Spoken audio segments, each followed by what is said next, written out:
여러분, 그동안 부동산이나 경매는 돈 좀 있는 사람들만의 재테크라고 생각하셨나요? 그래서 돈 좀 모아보려고 하니 사회초년생 200만 원 가지고 종잣돈 하나 만드는 것도 어려운데요. 하지만 저는 빵원으로도 부동산 투자를 할 수 있는 이 방법을 알고 난 이후부터는 제 인생이 완전 180도 바뀌었다고 해도 과언이 아닌데요. 한 번만 이 방법으로 부동산 투자를 하게 된다면 두 번째, 세 번째는 정말 식은 죽 먹기일 거예요. 그래서 여러분들께 제가 돈이 없었을 때 어떤 식으로 투자 방법을 했는지랑 또 저랑 비슷하게 돈이 없었는데 또 다른 방법으로 부동산 투자한 친구가 있거든요. 그 친구의 사례까지도 말씀드리려고 합니다. 아마 오늘 영상 끝까지 보시고 나면 당장이라도 물건을 사고 싶어서 눈이 돌아가실 수도 있는데요. 오늘 정말 꿀팁 알려드릴 테니까 미리 좋아요랑 구독 꼭 눌러주세요. 먼저 돈이 없을 때 투자용으로 부동산을 사는 방법과 실거주용으로 부동산을 사는 방법이 조금은 다른데요. 투자용 먼저 이야기하고 실거주까지 이야기해 드릴게요. 우선 제가 했던 방식부터 말씀드릴게요. 저 같은 직장인일수록 신용대출을 적극적으로 활용하셔야 됩니다. 나는 대출 받기 싫은데 이런 마음을 가지신 분들이라면 부동산 투자는 안 하시는 게 맞습니다.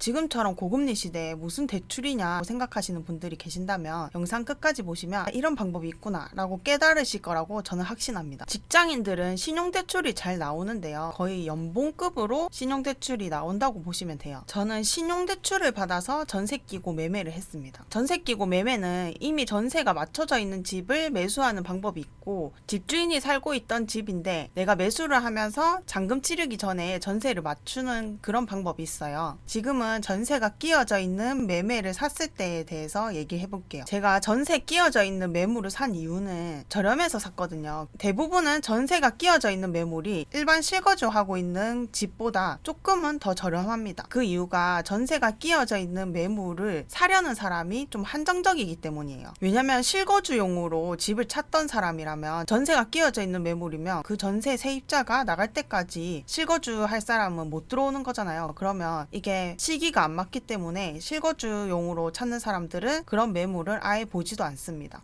그리고 실거주용으로 사시는 분들은 대출이 많이 나오기 때문에 대출을 최대한 활용해서 더 적은 시드머니로 매수를 할 수 있게 되는 거죠. 뒤에서 이 현금이 어떻게 더 작게 들어갈 수 있는지도 말씀드릴게요. 전세 끼고 매매를 하려면 매매가에서 전세가를 뺀 그 차입금은 현금으로 납부를 해야 되는데요. 전세가와 매매가가 많이 벌어져 있는 곳들은 대출이 나오겠지만 매매가와 전세가가 별로 차이가 안 난다 하면 전세입자 입장에서도 이 집을 담보로 대출을 받는 거를 꺼려 할 거고 은행 자체에서도 잘 대출을 해주지 않습니다. 그래서 전세 끼고 매매는 그 부동산을 담보로 해서 대출을 받을 수 있는 주담대를 일으키는 거는 좀 어렵다고 보시면 되고 신용대출을 활용하셔야 돼요. 그럼 은행 가서 내가 신용대출 얼마나 받을 수 있는지를 확인해보고 그 금액을 가지고 내가 어디에 제일 좋은 곳을 살 수 있을지를 계속 조사해보고 가장 최선의 선택을 하는 걸 추천드립니다. 그 다음 제 친구 얘기를 해드릴 건데요. 제 친구도 돈이 없는데도 부동산 투자를 계속적으로 하고 있어요. 이 친구는 아파트 분양권을 샀어요. 분양권은 계약금 10%랑 프리미엄비, 복비랑 취득세만 있으면 되거든요. 인구가 20만 정도 되는 소도시의 아파트 분양권이었는데요. 이 지역은 인구가 계속 유입되는 곳 중에 하나예요. 그런데 그때 분양권을 살 때 프리미엄이 500만 원이었거든요. 그럼 분양가의 10%랑 프리미엄 500만 원이랑 취득세 B만 주고 분양권을 취득하게 된 거죠. 곧 있으면 그 아파트가 입주가 시작된다고 해서 주변에 있는 부동산에서 전화가 왔다 하더라고요. 전세 맞출 건지 월세 맞출 건지 물어봤다 하는데 그 친구가 들고 있는 그 분양권의 평수는 중소형이거든요. 그런데도 월세를 얼마 받을 수 있냐고 물어보니까 60만 원에서 70만 원까지도 받을 수 있다는 거예요. 전세는 물어보니까 전세는 요즘 잘 안 나간다고 했습니다. 월세를 맞추면은 은행에서 대출을 어느 정도는 받을 수 있거든요. 그래서 그 대출을 받은 금액이랑 지금 친구가 들고 있는 현금 조금을 보태고 월세를 맞췄을 때 보면 지금 금리가 높기 때문에 월세를 받는 정도의 그 금액만큼 월 이자료 나갈 것 같긴 해요. 근데 금리가 낮아지기 시작하면 최소 30만 원이 남는 거예요. 그럼 이 친구는 달달이 아무것도 안 해도 30만 원씩 부수입이 들어오게 되는 겁니다. 그런데 이 친구가 DSR, 그러니까 소득 대비 원리금 상환액 비율이라고 해서 DSR이라고 하거든요. 그 DSR 때문에 자기가 대출이 안 나오면 어떻게 하냐라고 물어보더라고요. 그래서 만약에 대출이 안 나온다 하면 그 친구의 본가가 대출이 하나도 안 낀 상태로 부모님들이 그 집에 거주하고 계시거든요. 그래서 그 집을 담보로 대출을 받아서 부모님이랑 차용증을 무조건 쓰고, 당연히 월세 받는 거에서 부모님께 차용증 썼으니까 이자도 달달이 내드려야겠죠. 그럼 부모님께 용돈식으로도 드릴 수 있고, 그런 방법으로도 한번 생각해봐라고 얘기해줬습니다. 나는 그런 부모님 찬스 없는데 라고 생각하시지 마시고, 이런 식으로 내가 사용할 수 있는 돈이 어디서 가지고 올 수 있는지를 계속 생각해 보셔야 돼요. 그럼 분명히 돈이 어디서 나올 곳이 있을 거예요. 우리가 주위를 조금만 둘러봐도 우리가 사용할 수 있는 돈들이 넘쳐납니다. 앞에서는 실거주용보다는 투자용으로 부동산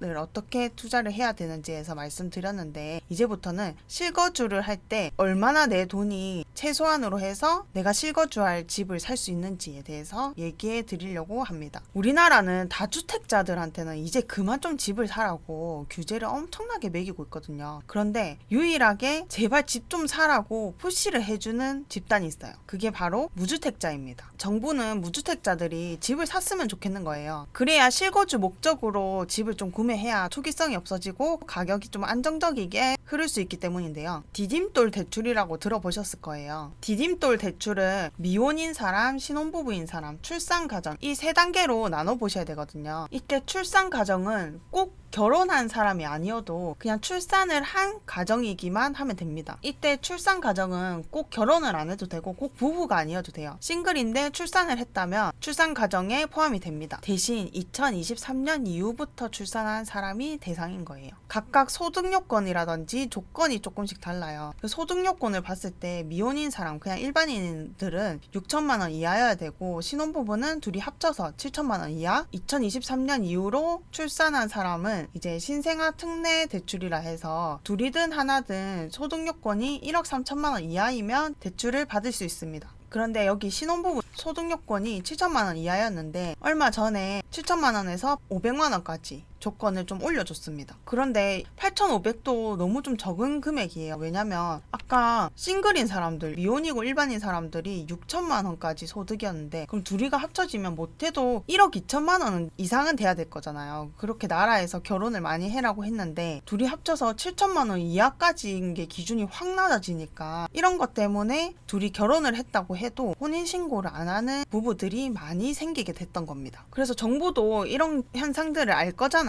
그래서 알겠어, 그럼 우리가 2배 이상으로 늘려줄게 해서 1억 3천만 원까지 늘려준 게 이제 출산 가구인 거예요. 이제 너희 결혼하는 거는 나라에서 지금 걱정이 아닌 거예요. 결혼을 해라 하면은 애를 낳을 줄 알았는데 결혼을 해도 애를 안 낳는 사람들이 있으니까 이제 출산하는 거에 포커스를 둔 거거든요. 그럼 이전에 낳았던 사람들은 어떻게 하냐? 그 사람들은 대상이 아니에요. 제가 아까 말씀드렸잖아요. 2023년 이후부터 출생한 가정이라고요. 그 이유가 앞으로 많이 낳아라 취지이기 때문에, 예전에 나왔던 거는 정부에서는 크게 신경 쓸 게 아닌 거죠. 앞으로 이렇게 규제를 늘려줄 테니까 이제 많이 나아라, 이런 뜻으로 보시면 됩니다. 그래서 신생아 특례 대출에 대해서 조금 더 자세히 알아보면 내년 24년부터 시행하는 제도거든요. 신생아 특례 대출은 기존에 있었던 디딤돌 대출 중에서 가장 많이 규제를 많이 풀어준 대출이라고 보시면 돼요. 일반 디딤돌 대출은 6억 이하인 주택만 대출이 가능했었거든요. 그럼 서울에 있는 웬만한 아파트들은 거의 6억이 넘기 때문에 디딤돌 대출을 거의 못 받았던 거죠. 그래서 출산 가정인 사람들한테는 6억 이하인 거를 9억까지도 올려줬고요. 9억까지라고 하면은 서울에 있는 웬만한 괜찮은 아파트들도 한 20평대로 하면은 거의 다 조건 안에 들어오겠죠. 그리고 대출 한도도 원래 4억까지만 빌려줬었거든요. 근데 5억까지 1억을 더 올려줬습니다. 금리도 최소 1.6%에서 최대 3.3%인데요. 요즘 은행 가서 주택담보대출 받으려고 문의드리면은 최소 금리가 5점 초반이라고 얘기하더라고요. 그럼 지금 이 고금리 상황에서 이렇게 낮은 금리로 대출을 받을 수 있다는 건 엄청난 특혜인 거예요. 대신 신생아 특례 대출을 받으려면 아까 말씀드렸듯이 2023년 이후로 출산한 가정이어야 되고, 또 한 가지 더가 대출 신청한 2년 내에 출산해야 되고 무주택자 가구여야 됩니다. 1주택자가 23년도에 아기를 낳았는데 이미 지금 살고 있는 집에 주택담보대출을 받은 상태고, 그 대출을 신생아 특례 대출로 대환할 수 있는지 궁금해 하시더라고요. 그런데 아직까지 검토 중이라고 얘기밖에 안 나오고 있습니다. 그래서 앞으로 자녀를 낳으실 계획이 있으시거나 23년도에 아기를 낳으신 분들이라면 이 신생아 특례 대출을 적극적으로 활용하시는 걸 추천드리고요. 나는 아기 낳을 생각이 없다 하면 일반 디딤돌 대출로 보시면 돼요. 그리고 생애 첫 주택을 사시는 분들이라면 또 하나 더 혜택을 볼 수 있는 게 있는데요. 바로 생애 첫 주택 취득세 감면입니다. 원래 취득세는 제일 처음 취득하는 물건이라면 그냥 가격대별로 1에서 3%로 측정이 되거든요. 2주택부터는 조정 지역이냐 비조정 지역이냐에 따라서 세율이 8%인지 똑같이 1에서 3%인지가 갈리게 되거든요. 지금 상태에서 조정 지역은 서울에 있는 용산, 서초구, 강남구, 송파 이 네 곳밖에 없습니다. 근데 어차피 우리는 첫 주택이기 때문에